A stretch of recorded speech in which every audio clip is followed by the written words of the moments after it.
Goddesses and gods gather around. Welcome to Mythology and Makeup. I'm Vanessa, and I'm thrilled to share my passion of Greek mythology with you while I get ready for the day.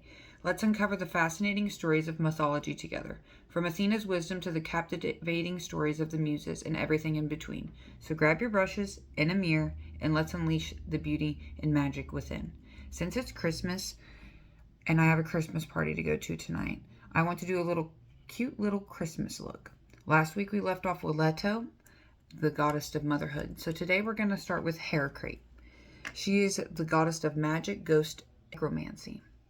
She is likely the daughter of the Titans Perseus and Asteria. She is shown in artwork holding torches. The mystery around her in general is that she's either considered a titan or a minor god. With that being said, she is definitely important and fascinating and very powerful witch. She is the protector of households, children, and warriors. She practiced what the Greeks called pharmaca, where we got the word pharmacy from, which is the use of herbs and plants to create potions. She discovered a number of poisonous plants and potions that she would often put on tips of spears and javelins, making the weapons even more deadly. Some sources say that she would feed the strangers that she would come across the poisoned food to see how they would react. In the story of Persephone's kidnapping, Hecate heard Persephone's cry, but she didn't know immediately who took her. But when she came across Demeter, she helped/guided her in the quest of locating Persephone. Once Persephone was located living in the underworld, Hecate became her companion.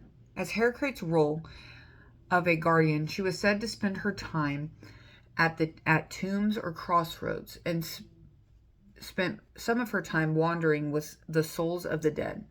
She would announce herself by an ominous sounds of howling dogs.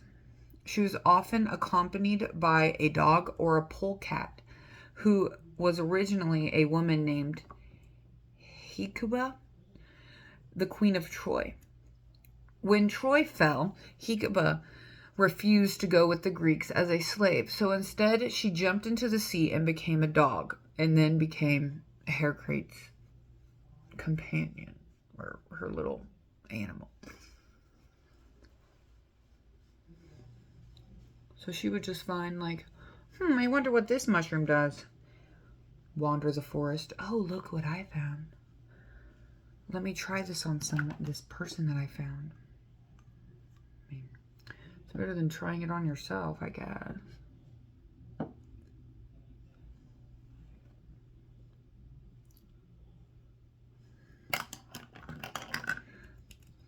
Next, we're going to get into Pandora. Pandora was the world's first woman, according to Greek mythology.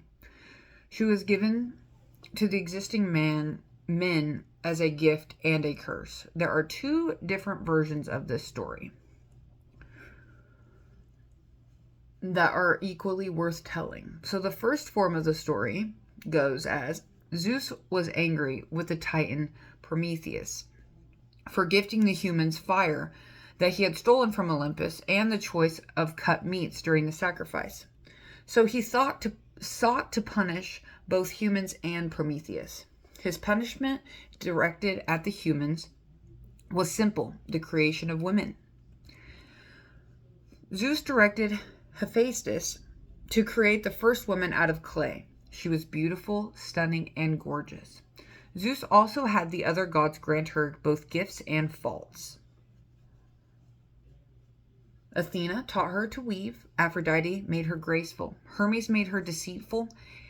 And in this version, however, she was simply evil, as were all women who descended from her.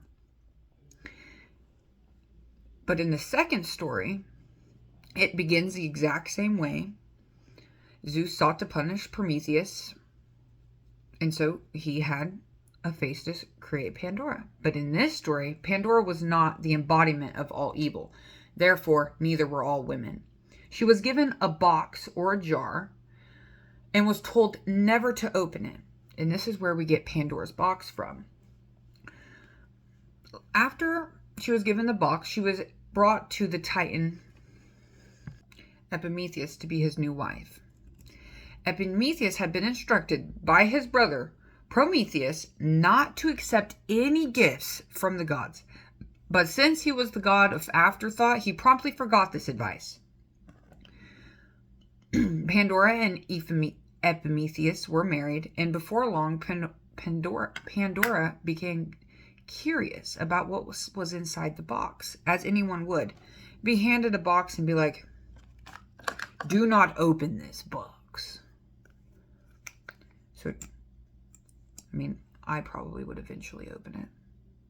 Like, what's in there? I want to know. Why can I not open it? But when she opened this box, it released horrors, plagues, and all evils into the world. Realizing what she had done, she closed the box as quickly as she could. But there was one last thing left inside the box, and that was hope, leaving it as mankind's one last defense and comfort against the problems in the world. According to this version of the story, women aren't inherently evil. They are just so naturally curious. And since they are curious, they accidentally inflict the world's evils upon mankind, either in both stories. Either story isn't symptomatic towards women, but are both an indicative of how the ancient Greeks saw women in general. Fortunately, Pandora is also associated with hope, and that's important in the human lives.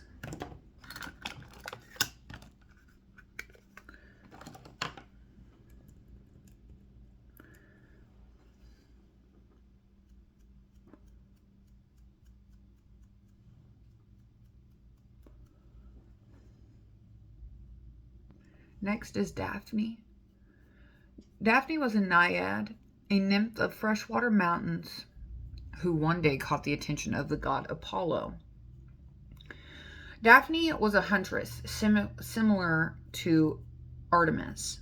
She loved adventure and didn't care about what men thought of her. She liked to spend most of her time in the forest, and she was there one day as usual, minding her own business. And in most of these stories, the women are minding their own business, you know. Men can't keep to themselves. But anyways, so she's minding her own business and enjoying the beautiful weather when Apollo spotted her. Earlier in the day, however, Apollo and Eros, aka Cupid is his Roman name, they had gotten into an argument about how Apollo bragged to Eros about his skill with the bow and arrow, which were the weapons symbolic to Apollo. But Eros was also skilled with the bow, but his bows were tipped with either a love potion or a loathe potion. So when Apollo went on about his day, he's like, oh, screw you, I'm going on about my day. Eros was like, watch this. So he decided to prove his own skill by shooting a tipped arrow with the love potion on it at Apollo, and the other one at Daphne, but that one had the loathe potion on it. And when you got hit with these arrows, the first person that you saw, you either fell in love with them or you began to hate them. So the first person that Apollo saw was Daphne. And she saw him. So what do you think is going to happen? He was obsessed, violently in love with Daphne, who just happened to be nearby. And she felt immediate hatred towards Apollo and wanted to be rid of him as quickly as possible. So she ran, and he followed. She ran through the forest as fast as she could, dodging tree branches, jumping over rocks, and all the while Apollo was right behind her. Just like in the Halloween movies when Michael Myers is chasing after you, and you think you get away from him, and you turn and look, and he's right there. Like, she could not get away from him. He just kept up with her.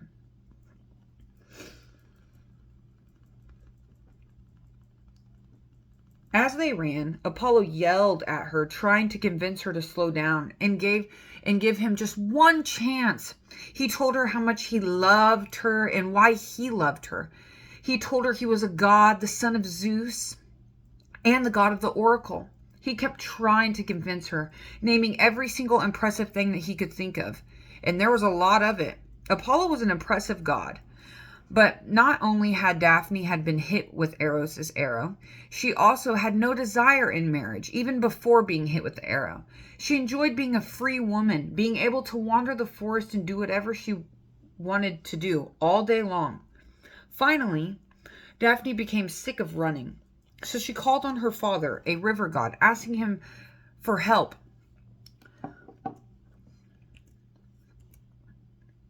In other versions, she called out to Gaia, Mother Earth. In any of the versions, her wish is granted. As soon as she wished it, she stopped in her tracks and began to transform. Bark started to grow on her skin, which spread quickly. Next, her feet sprout roots and her arms extended into branches. Just as Apollo reached her, she was completely transformed into a tree, becoming the laurel tree. Apollo hugged and kissed the tree, telling Daphne that he would love her forever and always, even if she was a tree.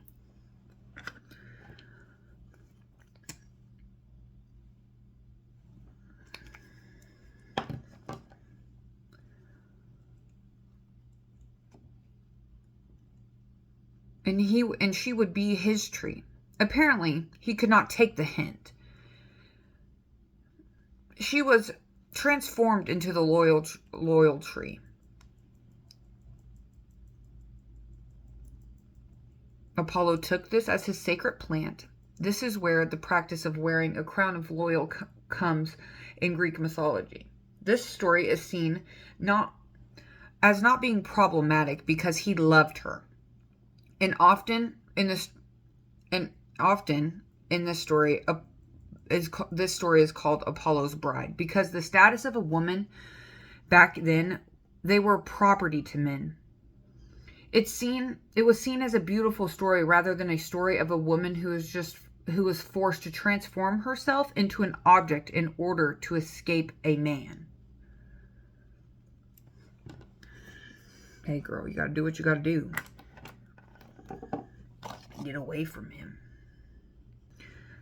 Next, we move on to Echo and Narcissus. Echo was a mountain nymph who spent her time in the company of other nymphs on Mount Cithaeron. These nymphs, however, were more concerned with Zeus than they were with Artemis. Narcissus, the son of a river god nymph and a nymph, though he didn't seem to inherit any of his parents' divinity. Echo was a nymph who spent a great deal of her time talking. She would visit the other nymphs and since she also played a role in their and the nymphs and the Zeus's private lives. Zeus enjoyed spending time with the nymphs and those nymphs equally enjoyed Zeus's presence.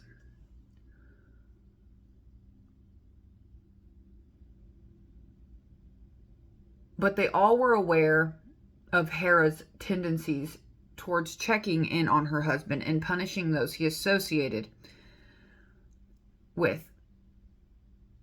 This is where Echo came in. When Zeus was off with her friends,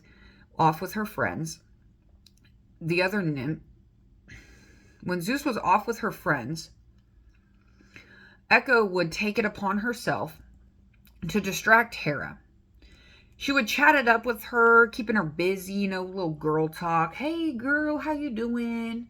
How was your day? What you been up to? Like, gossip, like, man, did you see what Athena's been up to? Just just chatting it up, just keeping her busy while her husband is, doing Zeus things. And she would do this all the time, just chatty Cathy, just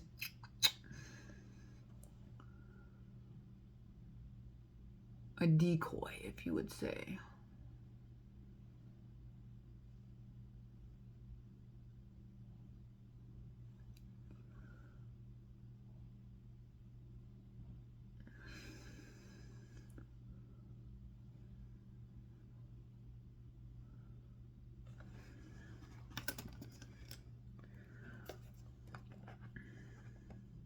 Eventually, though, Hera figured out what Echo was doing and punished her by making it so that the only thing that Echo could say was the last thing that she heard. This is where we get echoes from. She couldn't speak without someone else speaking to her first, and she couldn't keep silent if someone said something around her. While Echo was cursed,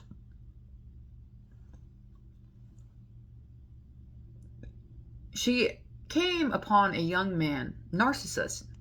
He was beautiful, handsome, and he knew it. Narcissus was known for being, a narcissist. But they didn't have this word back then. This is where we get the word narcissist from. He was too consumed with his own beauty to find attention in others. Echo found herself very attracted to him, but wasn't able to call out to him. Fortunately, he called out to his friends that at that moment, asking, is anyone here? Echo, because her curse, was only able to repeat the last word he spoke, which was here.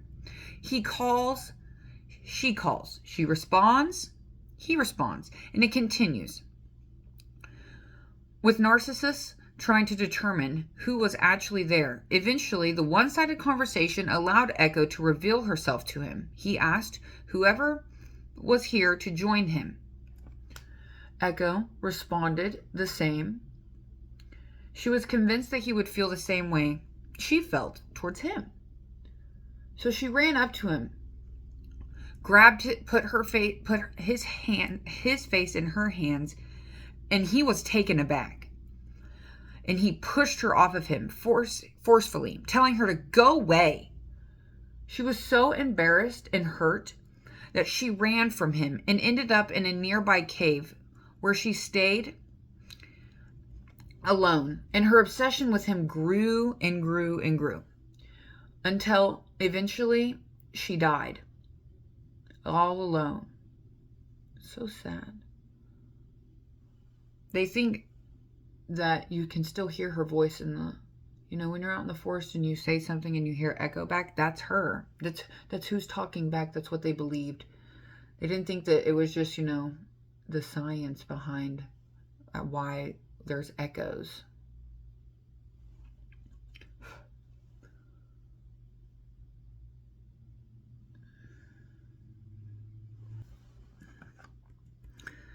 Narcissus found himself equally cursed. He was unable to love anyone but himself. In time, he found himself looking into a pool of water where he spotted a handsome man, and he was quite attracted to him. Narcissus immediately fell in love with the man he saw staring back at him in the water, which was his own reflection. He stared at his reflection lounging on the banks of the pool, fixated and unable to move an inch for so long that he eventually withered and died in that place. Where he died, there was no body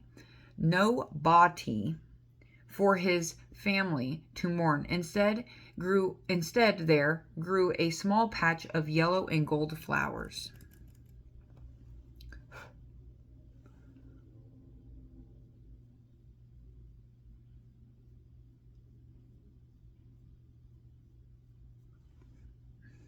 So don't be too vain, because you might become obsessed with your own reflection and not be able to do anything else.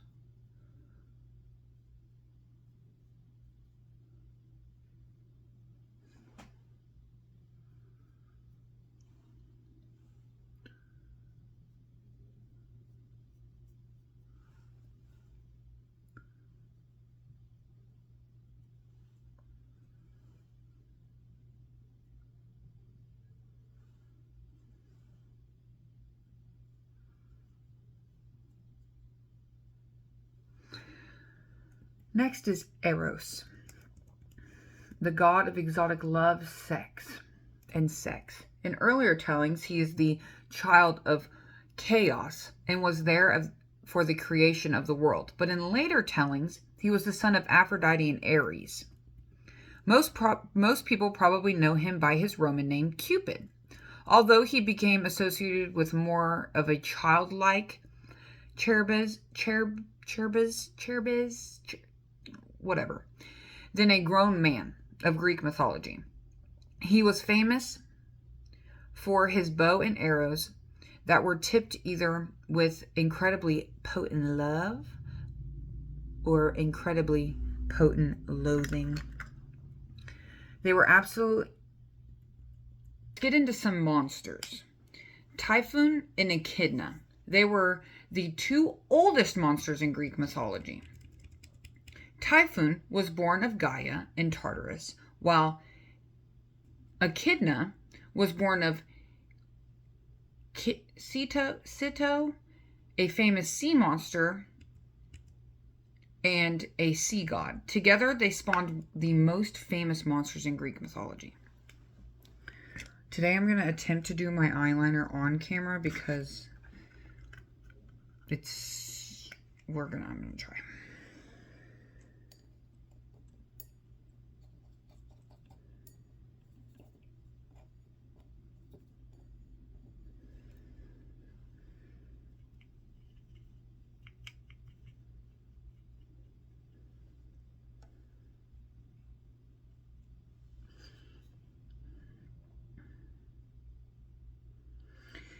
In Greek mythology, there are two different descriptions of Typhon. Sometimes he's a storm monster, but often he is more snake-like in one way or another.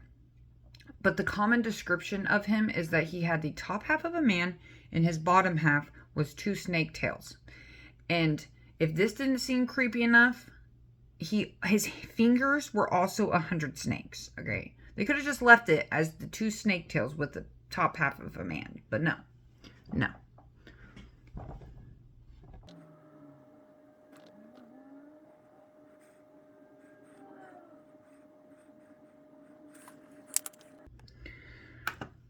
I'm going to do the same thing on this eye to the other eye, but in red. So I'll be right back. Okay, back. So, Echidna was less terrifying. She had the top half of a woman and her bottom half was a coiled snake. They spawned some of the most famous monsters. This included Cerberus, the Sphinx, Chimera, which was a lion that breathed fire and had a goat's head protruding from its back, and a snake for a tail. They also spawned many, many more monsters. So many more. The birth of Typhon is an example of the wrath that Gaia she's capable of when she's pissed off. She was pissed because when Zeus had driven the Titans from the place of the rulers over the world and defeated them, she was fucking pissed. She was like, my grandson defeat my kids? Oh, hell no. So she gave birth to Typhon. Typhon would have become powerful enough to take control of the entire world if Zeus wouldn't have defeated the monsters before he could reach his full potential. Zeus acted against him, sending thunder, lightning, Thunder and lightning that was so strong that it shook the earth and the sea and even the underworld. And deep down in the underworld in Tartarus, where the Titans were locked away, he sent so much lightning at Typhon that the monster was thrown off, shell shook. Zeus continued sending lightning bolt after lightning bolt after lightning bolt at Typhon, so much that the earth around him had melted, basically.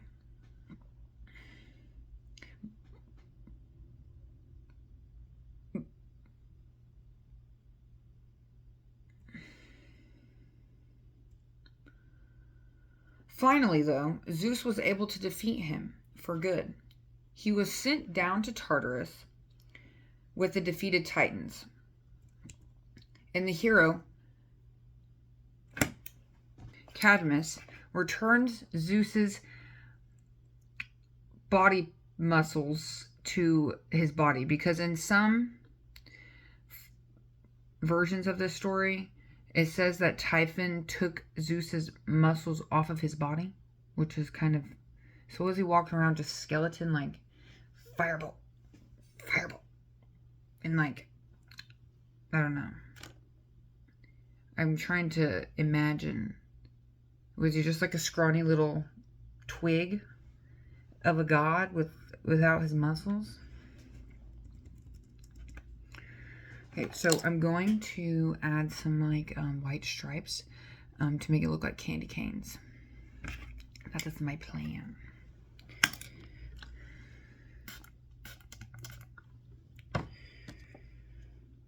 Hopefully this looks right, because I haven't done a look like this in a long time. I used to do looks like this all the time, but I haven't done one like this in a while. So hopefully it looks good.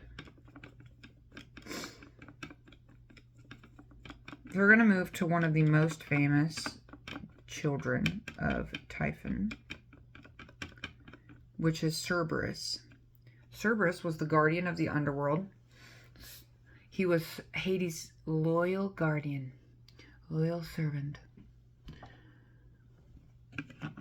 He was an enormous three-headed dog that guarded the underworld against the unwanted intruders and the souls that were trapped within.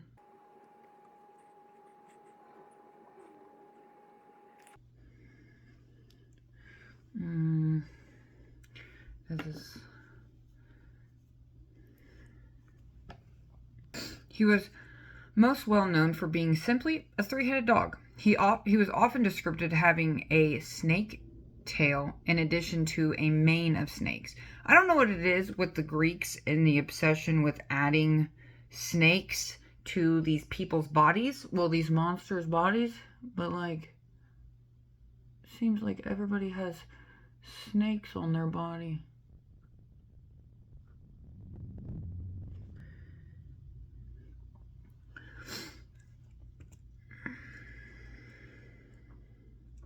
And also, according to some, the slobber was also poisonous and may have been used by the witch Hecate. In popular culture, versions of Cerberus appear. Like in Harry Potter and the Philosopher's Stone, he appears as Fluffy, who guards the Philosopher's Stone from Voldemort.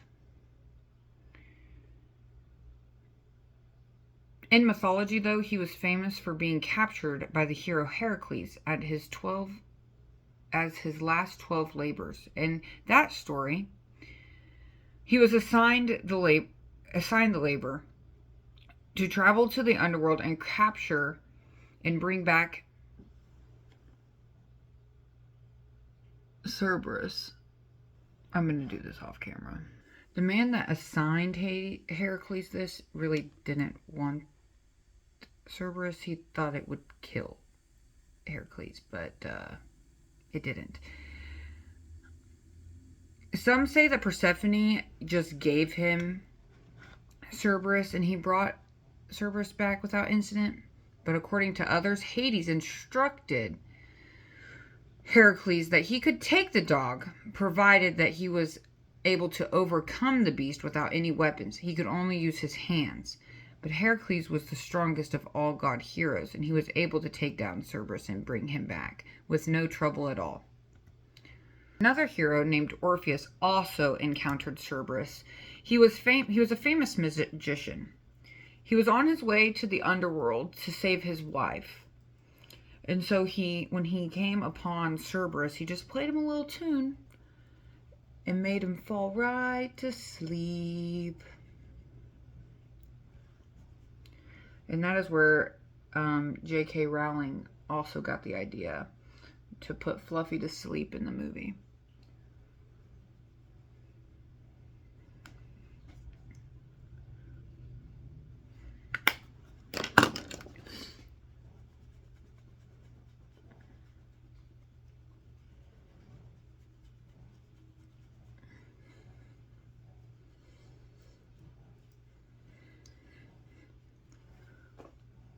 Let me do my little finishing touches on my makeup, and then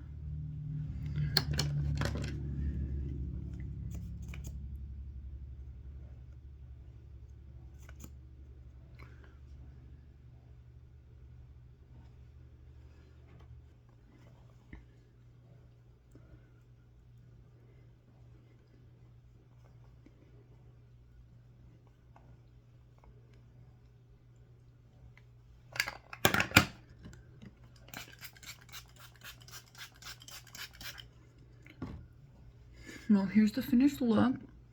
It's a little rough, but it's okay. It could be better, but it's okay. But I hope you guys have a great Christmas. Spend time with your families. Thank you guys so much for watching. Don't forget to subscribe, like, and comment. It's always nice to hear your guys' feedback.